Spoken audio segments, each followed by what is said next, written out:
Capítulo 2. Desafios são oportunidades disfarçadas. Sempre fui uma pessoa intuitiva. Depois que saí de casa, costumava ter uma boa noção de como me manter a salvo e fazer boas escolhas. Mesmo assim, como todo mundo, houve momentos na minha vida em que as coisas não iam tão bem. Às vezes acontecia alguma situação simplesmente inaceitável, um conflito ou um confronto. E aí, eu não tinha alternativa a não ser mudar. Nossos relacionamentos nos ajudam a crescer, pois refletem o melhor e o pior que há em nós mesmos. Quando penso na minha vida, vejo claramente que os momentos em que mais aprendi e fiz mudanças mais positivas também foram as épocas mais difíceis. Foram situações em que fiz péssimas escolhas, mas me pergunto se foram realmente erros ou, em vez disso, apenas experiências e oportunidades para aprender.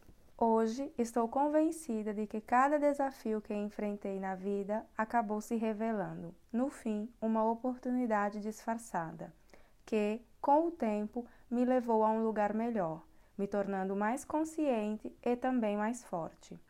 Inevitavelmente, quando penso numa fase dos meus 20 e poucos anos, eu me lembro de me sentir tão impotente que cheguei a questionar se queria mesmo continuar vivendo. Era como se eu estivesse numa rodinha de hamster e nem sequer me dava conta disso. Tinha 23 anos, era bem-sucedida no que fazia e trabalhava 350 dias por ano. Minha vida consistia em embarcar em aviões e voar para diferentes locações e estúdios ao redor do mundo. Eu raramente desfazia as malas, apenas substituía roupas sujas por limpas, pegava o próximo voo, depois retornava e 2 dias depois fazia a mesma coisa novamente. E de novo 3 dias mais tarde. Começava minhas manhãs com um moka frappuccino com chantilly, junto com o primeiro cigarro do maço daquele dia. Quanto à alimentação, naquela época eu nem parava para pensar no que botava para dentro. Durante o período do trabalho no Japão, na adolescência, havia criado o hábito de comer depressa e sempre em movimento. À noite, ao chegar ao meu apartamento em Nova York, pendurava o casaco e me servia de uma taça de vinho. Afinal, depois de um dia agitado, ainda me sentia ligada no 220 pelo excesso de café e de nicotina que tinha consumido durante o dia. E precisava de algo a mais que me ajudasse a relaxar. O que poderia ser uma atitude mais natural do que acabar com o resto da garrafa de vinho enquanto lia um livro ou retornava ligações? Eu era uma workaholic, uma maníaca do trabalho. Naquela época, vivia o oposto de um estilo de vida saudável. Estava vivendo a 100 km por hora, fumando, bebendo e me alimentando mal, dormindo pouco e sempre de mala e cuia na mão, como nós gaúchos dizemos. Era intenso, vivia em trânsito o tempo todo, fosse indo para algum lugar ou voltando de outro. O que significava que não criava raízes nem sentia que pertencia a lugar algum. E não parava um instante sequer para pensar na minha vida. Era só a minha vida. E como acontece com muitas pessoas em seus 20 e poucos anos, eu me sentia indestrutível. Além de não me dar conta de que estava numa rodinha de hamsters, não entendia que estava basicamente dependendo de estimulantes e calmantes para passar o dia.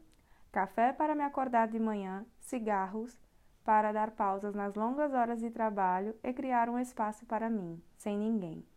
Estilistas, cabeleireiros, maquiadores me tocando. Bife, hambúrguer, batata frita, massa, pizza, doces e qualquer coisa que me desse energia naquele momento. Vinho tinto para relaxar e me ajudar a dormir. A primeira vez que bebi álcool foi com 19 anos, mas sempre havia champanhe à vontade antes dos desfiles. Pouquíssimos estilistas ofereciam algo de comer às modelos. Por isso, sempre que via comida nos bastidores, enchia a bolsa. Depois de um tempo, isso se tornou a minha marca. Sair distribuindo o que quer que tivesse conseguido pegar. Sanduíches, bolachas, doces, para outros modelos. A maioria que, como eu, tinham passado o dia correndo de um desfile para o outro, se esquecendo de comer. Como já falei, minha vida naquela época era uma correria só. Durante a temporada de desfiles, era normal para mim acordar às 5 da manhã e só ir para a cama por volta de 1 ou 2 da madrugada, já que, depois de terminar o trabalho, como também já mencionei, ainda precisava fazer as provas de roupas para os desfiles do dia seguinte. E então, dos desfiles subsequentes. Quando fazia o circuito completo, naquela época, Londres, Milão, Paris e Nova York, era uma maratona, que durava o mês inteiro. Invariavelmente, ficava doente perto do fim, mas, por não querer desapontar ninguém, seguia em frente, a ponto de certa vez quase desmaiar no meio da passarela, e de outra vez ficar tão doente que tive de pegar o avião de volta para casa alguns dias antes do fim da temporada. Olhando para trás, vejo que tinha ficado tão anestesiada que não conseguia enxergar o que estava acontecendo. Eu estava literalmente me matando. Estava envenenando o meu corpo do momento em que acordava de manhã até a hora que apagava à noite. Também estava criando um ambiente propício para desenvolver um distúrbio de ansiedade. Quando se tem 19 anos, talvez seja possível se safar trabalhando os 350 dias por ano. Mas, quando se chega aos 23, depois de ter vivido pilhada durante anos, bem, seu corpo, sua mente e sua alma começam a desmoronar. Fazia de tudo para lidar da melhor forma possível com as realidades da minha vida, mas ainda não tinha maturidade para lidar com toda essa pressão. O que aconteceu me pegou de surpresa, considerando tudo o que já tinha visto até aquele momento na minha área e todas as armadilhas que eu havia conseguido evitar. Quando saí de casa aos 14 anos, obviamente ainda era muito jovem, mas, seja lá por que motivo, eu me sentia madura e capaz de lidar com os desafios de pessoas adultas do meu novo mundo adulto. De alguma maneira, sempre tinha me sentido protegida e sabia que cada decisão que tomasse me afetaria diretamente. Não podia contar com meus pais. Trabalhava nos 4 cantos do mundo e minha mãe e meu pai estavam em casa, lá em Horizontina. Agora, como mãe de crianças pequenas, só consigo imaginar a preocupação que meus pais tiveram. Nem sei se eles teriam me deixado ir se soubessem a loucura que o mundo fora da nossa pequena cidade podia ser. Muitas modelos jovens pareciam estar vivendo no inferno que, na minha opinião, elas mesmas inconscientemente estavam contribuindo para criar. Garotas da minha idade enlouquecidas em boates, usando drogas, se embrenhando em lugares sombrios. Eu poderia facilmente ter sido uma delas, mas uma modelo pegando o vale para 2 bebidas grátis e a pílula de êxtase com o cara que ficava na porta da boate. Mas nunca fui assim. Como já disse, alguma coisa ou alguém sempre me protegeu. Pode ter sido a voz da minha mãe, que antes de eu sair de casa me disse para nunca, jamais aceitar nada de estranhos, principalmente bebidas. Em Tóquio, noite após noite, eu via a mesma cena. Grupos de garotas indo para boates e se embebedando ou se drogando, e os caras se aproveitando delas. O tempo todo eu me sentia como uma observadora externa, de fora de tudo aquilo, como se estivesse assistindo a tudo através de uma lente ou de uma vitrine.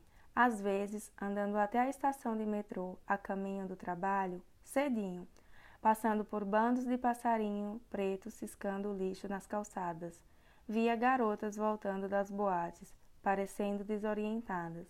Não entendia como elas conseguiam viver daquele jeito. Se ficar longe daquele cenário fazia para mim um peixe fora d'água, por mim tudo bem. Eu não queria seguir por aquele caminho. Quando a menina que dividia apartamento comigo e eu íamos a uma boate, eu pedi um refrigerante, enquanto ela paquerava o barman por quem tinha uma queda. Depois de eu ir para casa a pé e lia um livro. Ir para a balada, beber, usar drogas e ficar na rua até tarde nunca me pareceram escolhas inteligentes. Eu sabia que me sentiria mal, que as pessoas se aproveitariam de mim e que acabaria ficando fragilizada. Aquilo não era para mim. Além disso, meus pais confiavam em mim. Eles tinham me deixado sair de casa para que eu tivesse uma oportunidade nessa vida de modelo. E não queria fazer nada que os decepcionasse. Queria que eles tivessem orgulho de mim. E também queria ser um bom exemplo para minhas irmãs. Gostava de trabalhar como modelo. Sou grata por todas as oportunidades que tive de ver o mundo e conhecer pessoas novas e fascinantes. Além disso, adorava poder me transformar o tempo todo. Moda é um negócio tão diversificado, está sempre mudando e é tão lúdica. Cílios postiços e sutiãs de bojo num dia, roupas de látex e perucas no outro, biquíni e fio dental e uma farda no dia seguinte. Era como fazer experimentos com a minha própria identidade. Quem vou ser hoje? Meu espírito, sem limites, era atraído pela moda. Nunca gostei que ninguém me definisse ou dissesse que eu era isso ou aquilo. Você é modelo. Sente-se. Não diga nada. Sua função é estar bonita, mais nada. Na minha cabeça, posso ser o que quiser ser, e nada disso envolve ficar parada e muda. As partes difíceis da minha vida de modelo eram as viagens constantes, as obrigações promocionais que incluíam festas de lançamento e o fato de que, com exceção da minha cachorrinha Vida, era difícil fazer amigos de verdade. Eu me sentia sozinha às vezes. Quando se atinge certo patamar como modelo, as pessoas nem sempre ficam felizes por você. É um ramo competitivo e cheio de inseguranças. Mais de uma vez, chegava a um desfile e descobria que alguém tinha trocado meus sapatos por outros, de tamanho muito maior. Ou outras vezes, no meu salto, simplesmente do nada, quebrava no meio da passarela, me forçando a caminhar na ponta dos pés, ou as tiras da sandália arrebentavam. Mas eu sorria e continuava a desfilar da melhor maneira possível, sem dar bola ao que as pessoas faziam para me prejudicar.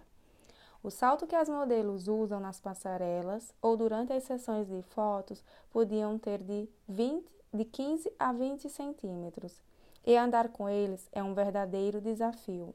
Aposto que todas as modelos têm algum tipo de problema na coluna. Sei que eu tenho. Além de deslocamentos recorrentes dos ombros, um problema crônico meu.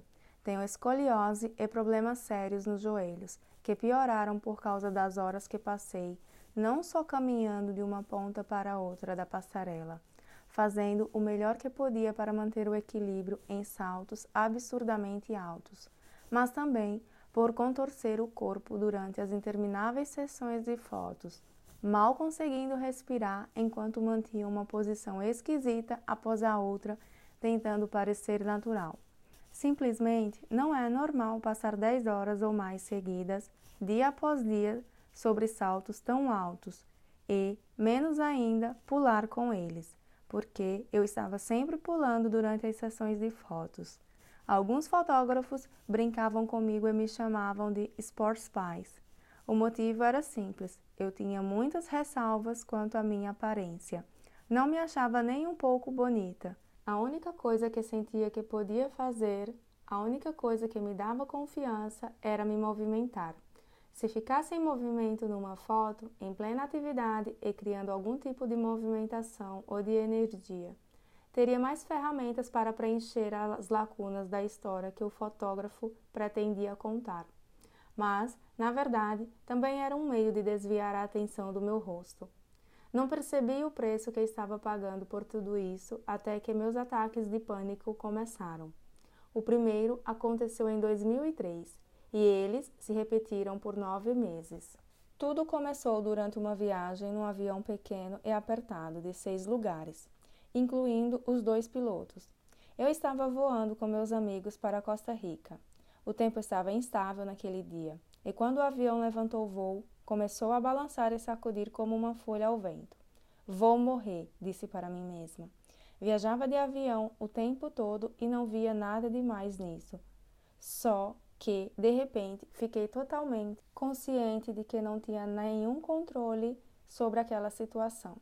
O medo de estar presa num espaço minúsculo e de não estar no comando, a sensação angustiante de que nada no mundo era seguro ou estável. Mesmo com meus amigos tentando me distrair, sentia que ia desmaiar. Quando aterrissamos, percebi que alguma coisa havia mudado em mim. Nem lembro o que fiz naquele fim de semana. Tudo o que me lembro é do medo de pegar o avião de volta para casa no domingo. Quando retornei a Nova York, esse novo medo encontrou outras formas de se manifestar. Era como se ele estivesse indo de um lugar a outro, de uma coisa a outra, de um cômodo a outro. De repente, não me sentia à vontade para andar de elevador. Tinha a sensação de falta de ar. Então, subia de escada. O mesmo acontecia com túneis, sem chance.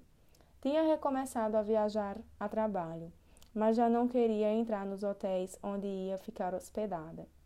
Cruzar o lob sem janelas tornava respirar uma tarefa muito difícil. Não entrava no elevador de jeito nenhum e não queria ficar presa num quarto de hotel, principalmente se as janelas fossem do tipo que não abriam. Não conseguia entrar no estúdio de fotografia se não tivesse janelas. Pegar metrô estava fora de questão. Passei a fazer tudo a pé, ou, quando estava em Nova York, ia de bicicleta ou pegar um táxi. O objetivo era evitar lugares fechados ou me sentir aprisionada. Olhando em retrospecto, é mais provável que eu estivesse tentando superar minha própria ansiedade. Como as coisas pioraram, marquei uma consulta com um especialista e depois com outro. Ambos eram médicos nova-iorquinos, de renome. Saí de um dos consultórios com aquele aparelho de última geração que monitorava minha respiração.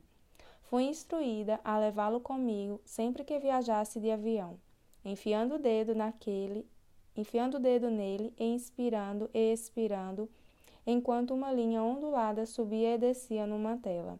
Isso evitava que eu hiperventilasse ou suasse frio, e também servia para me distrair. Eu levava o aparelho comigo em todos os voos, mas não senti muita diferença. Os mesmos sintomas surgiam todas as vezes. As mãos começavam a suar, ao que seguia a familiar sensação de suor brotando na testa. Minha nuca ficava molhada e depois meu cabelo. A respiração ficava ofegante. Eu me sentia tonta, às vezes quase desmaiava. Por fim, as coisas chegaram a um ponto crítico. Era um fim de semana e eu estava no meu apartamento em Nova York. Tinha marcado uma massagem para me ajudar a relaxar, consciente de que meus músculos estavam ficando mais tensos a cada dia. Àquela altura, meus ataques de pânico eram assim, que os médicos se referiam a eles. Já vinham acontecendo havia quase 6 meses. Nessa época, eu morava na West 11th Street, com a West Side Highway, com vista para o rio. Meu apartamento ficava no 9º andar. Ele era pequeno, mas arejado e bem iluminado, com várias janelas e um terraço que contornava metade do apartamento. Só que, de repente, no meio da massagem, simplesmente não consegui mais ficar lá dentro. Não conseguia mais respirar. Dei uma desculpa, me levantei, enrolei a toalha no corpo e saí para o terraço. Fazia uma noite linda. Havia água e as luzes à distância, e todo o ar de que eu precisava, mas, ainda assim, não conseguia respirar. Parecia que tudo na minha vida ia me matar. Primeiro os aviões, depois os elevadores. Então vieram os túneis, os hotéis, os estúdios de fotografia e os carros. Agora era meu próprio apartamento. Tudo tinha se tornado uma jaula, e eu era o animal preso dentro dela, lutando para respirar. Não conseguia ver uma saída e não podia suportar mais um dia me sentindo daquele jeito. Um pensamento me invadiu. Quem sabe vai ser mais fácil se eu simplesmente pular. Tudo vai passar. Eu posso me livrar de tudo isso. Quando penso naquele momento e naquela garota de 23 anos, sinto vontade de chorar. Ela era tão jovem que quase me parte o coração. Quero dizer para ela que vai ficar tudo bem, que ela é jovem demais para colocar as coisas em perspectiva ou para se conhecer direito, que a vida dela nem começou ainda. Até aquele momento, sempre tinha me visto como uma pessoa feliz, forte, positiva, confiante.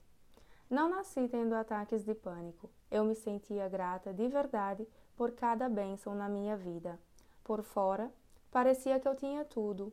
Tinha assinado o maior contrato da indústria da moda com a Victoria's Secret.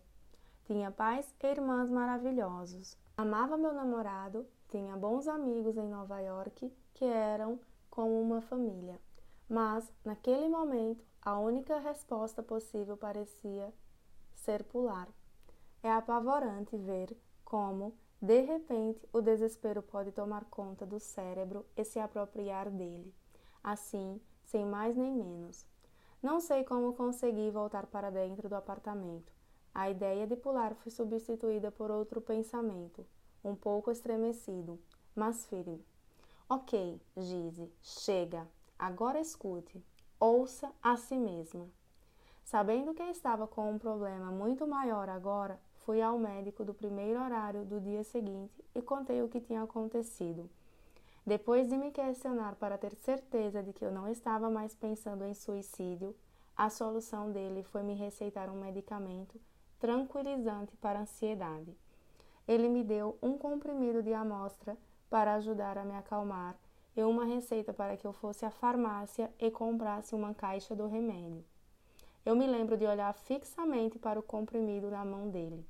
Mesmo me sentindo indefesa, pensei: não quero ficar dependente de remédios.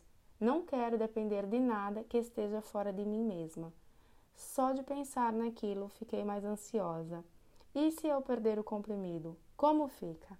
Algo dentro de mim sabia de alguma forma que eu não podia simplesmente colocar um band-aid no que havia de errado comigo. Não tenho nada contra remédios, mas quando ele me ofereceu aquele comprimido, cada célula do meu corpo reagiu em protesto. Pensei na minha mãe. Ela sempre buscava alternativas naturais para curar todo e qualquer problema de saúde que minhas irmãs e eu tínhamos quando pequenas.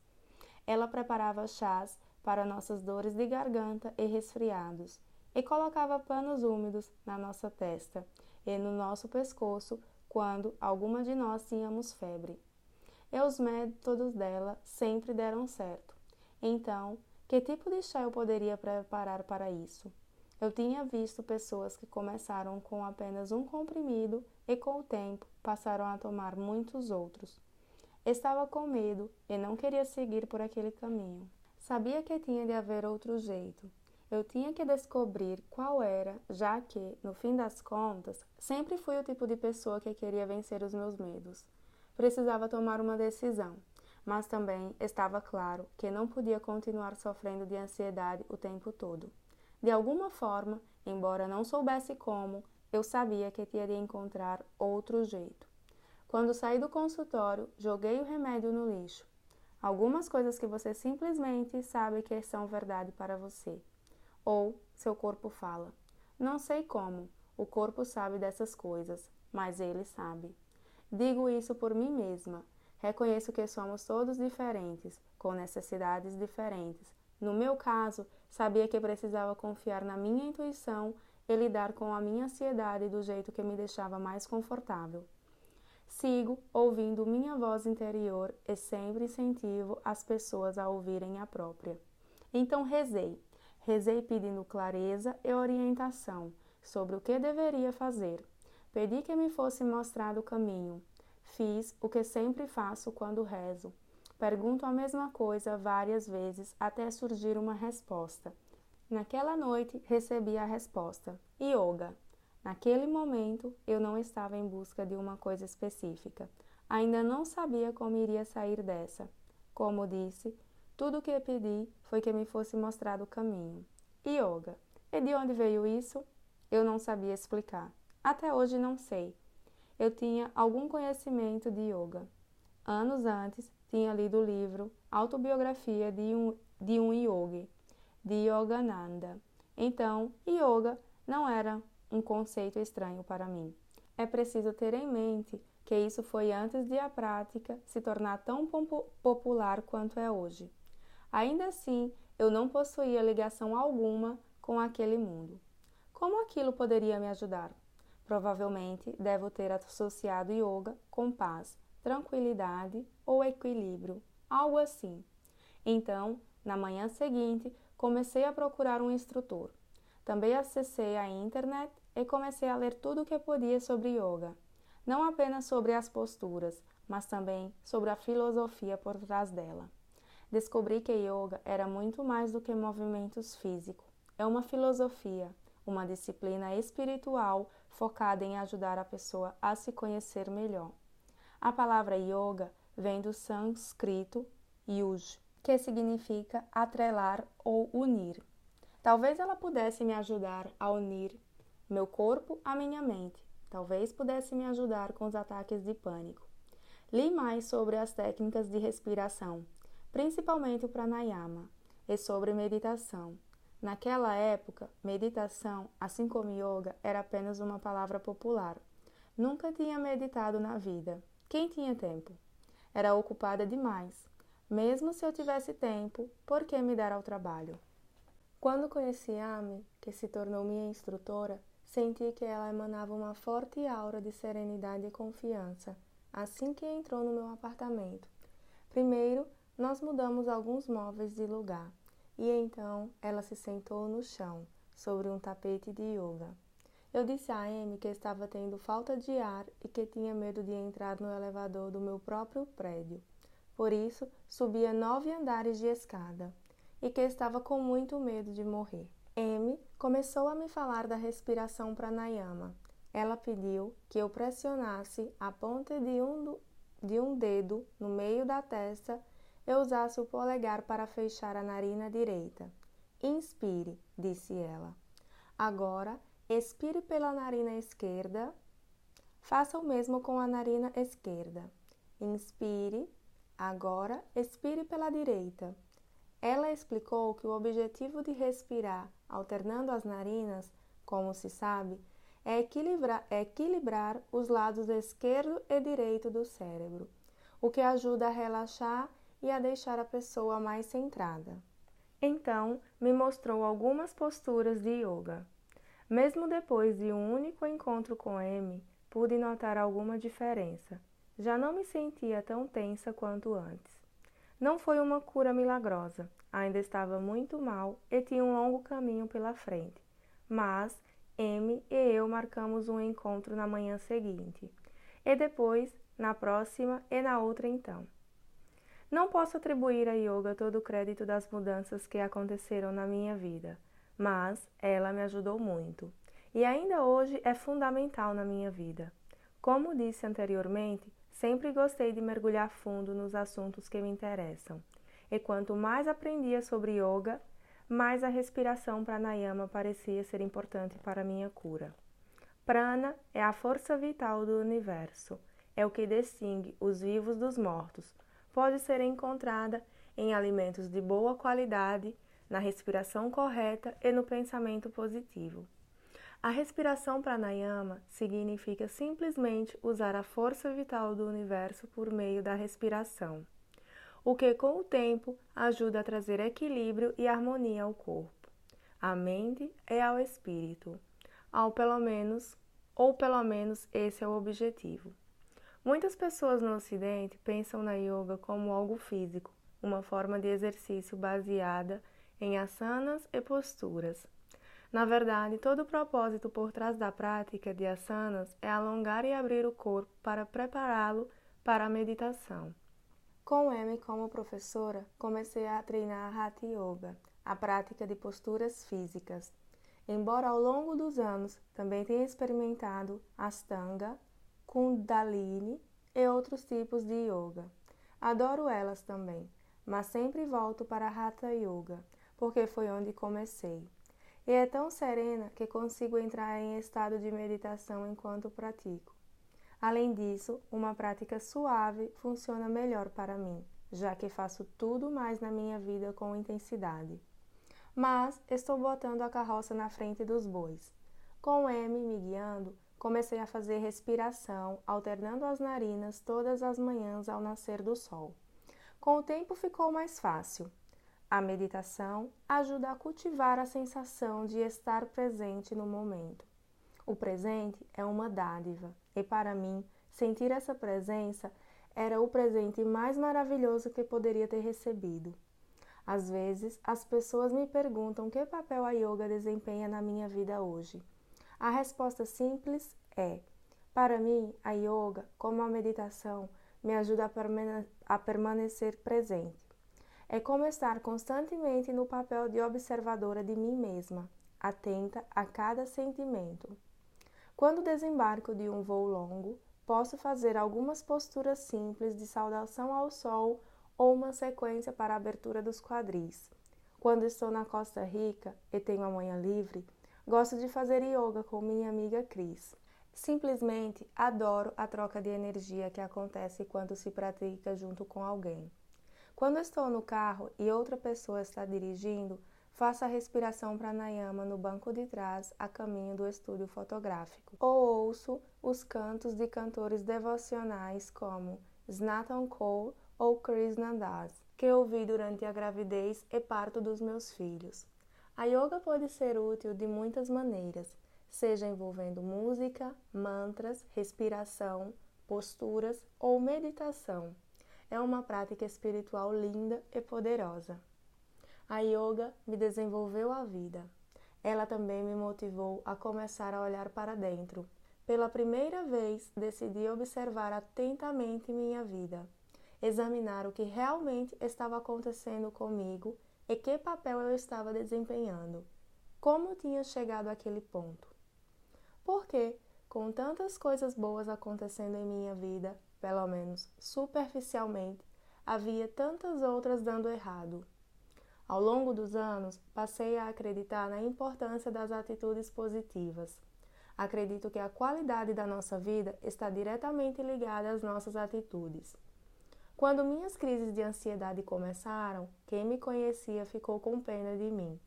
Teria sido fácil embarcar naquela forma de pensar. Por que isso está acontecendo comigo? Tadinha de mim. Por que estou tendo crises de ansiedade? Sou uma pessoa tão boa? Mas, se fizesse isso, teria me colocado como vítima. E sempre acreditei que, quando você começa a se ver como vítima, abdica do próprio poder. E talvez seja difícil conseguir recuperá-lo. Graças à prática de yoga e meditação, fui capaz de ver as coisas por uma perspectiva diferente. Comecei a me questionar: Gisele, por que esta situação está acontecendo com você? Há uma oportunidade aqui. O que você pode aprender com isso? Qual é o ensinamento aqui? De modo algum, quero dizer que, se você está sofrendo de ansiedade ou depressão, não deve procurar ajuda. Eu procurei. Hoje sei também que os primeiros anos da juventude são uma etapa particularmente vulnerável da vida. A adolescência é difícil, mas depois que você faz 20 anos, quando ainda está descobrindo quem é, no que é bom e para onde sua vida está indo, pode ser ainda mais difícil. Jovens, homens e mulheres podem se ver passando por aflições que nunca tiveram antes e não entender o porquê. Se for o seu caso, procure ajuda. Isso pode salvar a sua vida, mas eu não sabia disso na época. Vinha sendo dona do meu nariz desde os 14 anos, e no que me dizia respeito, só havia uma pessoa que podia me salvar, eu mesma. Aprendi que o único jeito de começar essa missão de resgate era mudar o diálogo dentro da minha cabeça. Quando comecei a me perguntar por que isso está acontecendo comigo e o que essa situação está querendo me ensinar, houve uma grande mudança no meu modo de pensar. Ao longo dos dias e das semanas seguintes, comecei a ver a mim e a minha vida com maior clareza. À medida que comecei a melhorar, me fiz outra pergunta: como vou lidar com essa oportunidade que a vida me deu para aprender sobre mim mesma? Mais ou menos, na mesma época, me lembro de ter uma sensação muito estranha. Estava me afastando de mim mesma e do meu ego, como se fossem duas estruturas tombando lentamente na arrebentação. A vida estava me mostrando algo, e a mensagem não podia ter sido mais clara. Dependia de mim querer ver o que a vida estava me mostrando ou voltar para a rodinha de hamster. Parecia que eu estava sendo convocada a rejeitar tudo aquilo que não estava me apoiando ou me fazendo bem para abraçar tudo o que estava. Por exemplo, eu me convenci de que, se estava tendo falta de ar, poderia ser uma boa ideia parar de fumar. Tinha começado com 17 anos, primeiro com cigarros de cravo, embora logo em seguida já estivesse viciada nos cigarros normais. Fumava até um maço por dia. Sempre que queria me enturmar ou parecer descolada, acendia um. Tentei parar algumas vezes, fiz apostas com amigos, recorri a um acupunturista e li livros que pudessem me ajudar a parar de fumar. Tudo sem sucesso. Naquele momento, falei para mim mesma que os cigarros tinham de ir embora. Então, parei. Simples assim. Também comecei a correr, meia hora toda manhã, mesmo se estivesse chovendo ou nevando. Em parte, essa estratégia me ajudou a não fumar, mas, principalmente, me estimulou a desenvolver um hábito mais saudável. Nada faz você sentir seus pulmões melhor do que uma boa corrida. Meu novo foco na respiração me abriu para novos modos de pensar sobre outros hábitos e rotinas, principalmente o hábito de estar sempre em atividade, viajando, perseguindo algo, atendendo a ligações, respondendo mensagens de texto e e-mails, trabalhando o dia inteiro e todos os fins de semana. Eu me sentia culpada quando tirava um dia de folga sequer, dizendo a mim mesma: você tem que aproveitar esta oportunidade enquanto ela está aqui. Você pode descansar depois. No sistema de crenças daquela cultura, tudo tem que levar a alguma outra coisa. Dinheiro, bens materiais, estar na dianteira do mundo. A yoga, por outro lado, tem mais a ver com ser do que com fazer. É sobre estar aqui, agora, presente, neste momento. Com a yoga, aprendemos que já somos tudo o que precisamos ser. Ao longo dos dias que se seguiram, ficou claro para mim a quantidade de coisas na minha vida sobre as quais nunca tinha tirado um tempo ou me dado um espaço para pensar. Nunca me ocorreu, por exemplo, que a cafeína era um estimulante ou que os cigarros eram estimulantes, ou que o álcool era um calmante. O que comer porcaria e doces todos os dias podia afetar meu corpo e meu humor. Tudo o que eu sabia era que, quando fumava, aquele era o único momento em que me permitia inspirar fundo e expirar completamente.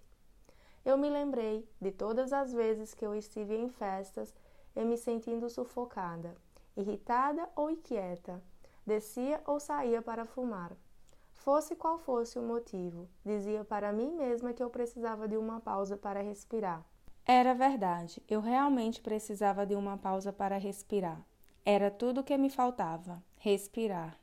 Nosso corpo é um templo, mas também é um veículo. É um meio de transporte.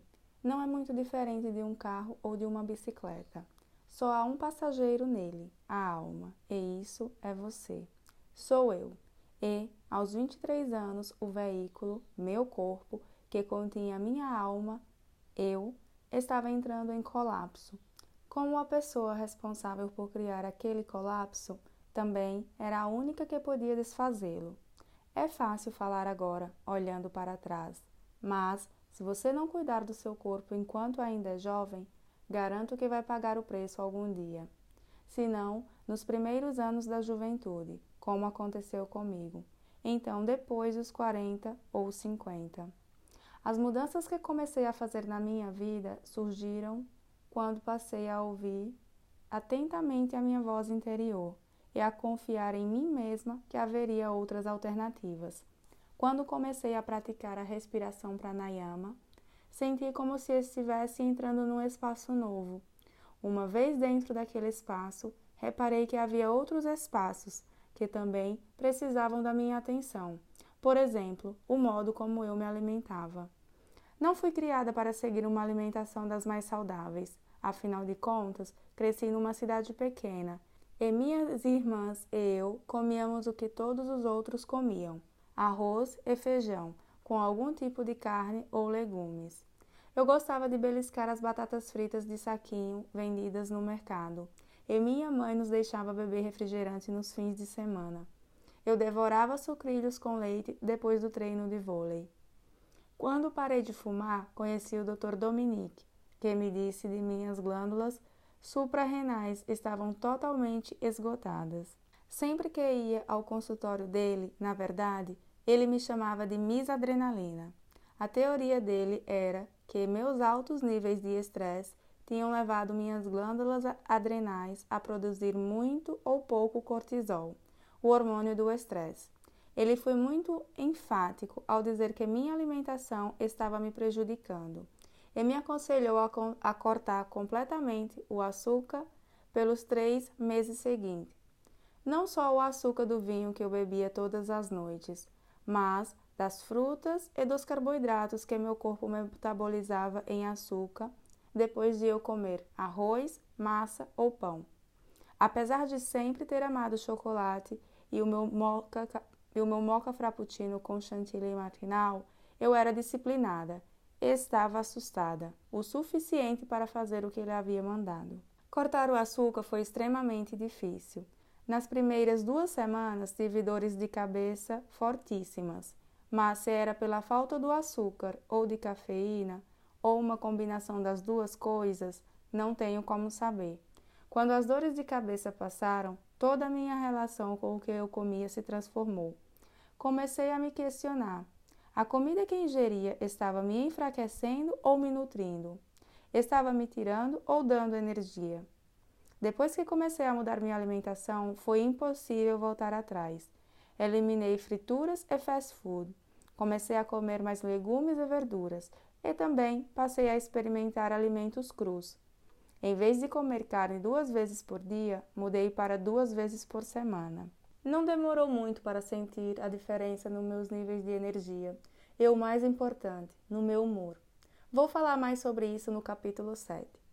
Eu me dei conta de que havia outras coisas que precisava me livrar também. Certos relacionamentos não eram bons para mim, tanto pessoais quanto profissionais. Um dia, fiquei sentada em silêncio e me questionei. Esses relacionamentos são bons para mim? Estão me fazendo bem? Sempre acreditei que os relacionamentos deviam ser baseados em amor, respeito e confiança. Refleti sobre o relacionamento com o meu namorado naquela época. Todo aquele turbilhão que eu estava enfrentando me forçou a fazer questionamentos mais profundos a mim mesma. E quando a pessoa que você ama não está fazendo as mesmas perguntas a si mesma? E por que teria que fazer?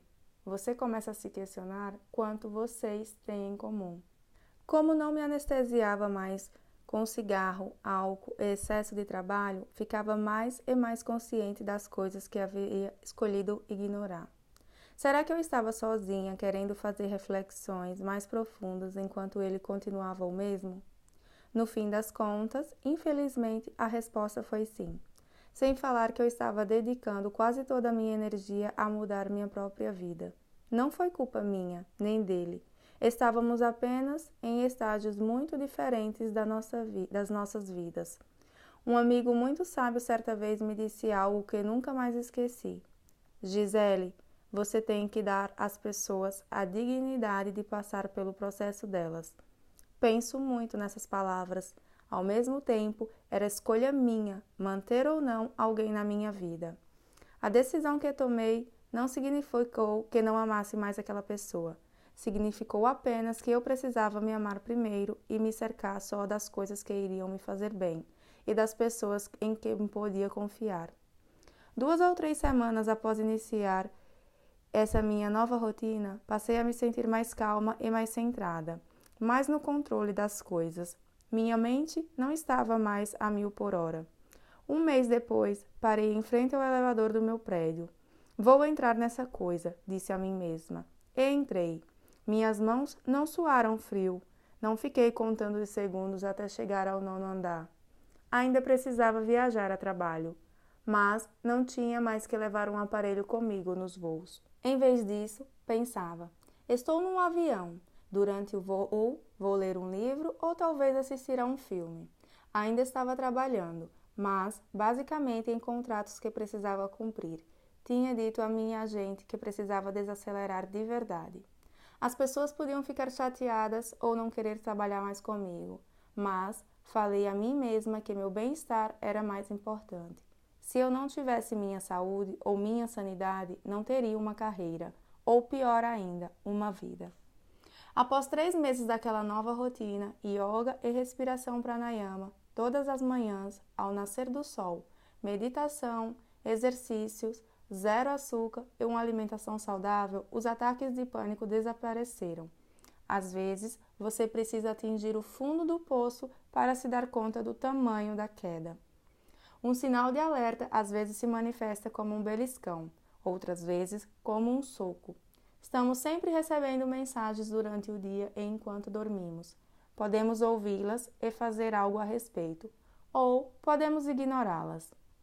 Mas essa experiência me ensinou que, se você não ouvir essas mensagens, elas ficarão mais altas e mais intensas. Você vai acabar ou tendo uma superação ou sofrendo algum tipo de destruição. Graças a Deus, para mim não foi a segunda opção. Mesmo que aquele tenha sido um momento desafiador, serviu para deixar claro que é minha a escolha de ver a vida de um modo positivo ou negativo. O primeiro sopro de ar que entra no nosso corpo quando nascemos, inspiramos sozinhos. O mesmo acontece com o nosso último suspiro. Entre essas duas respirações, temos algumas decisões importantes a tomar. Não podemos escolher as circunstâncias das nossas vidas, mas podemos escolher com que atitude vamos encará-las.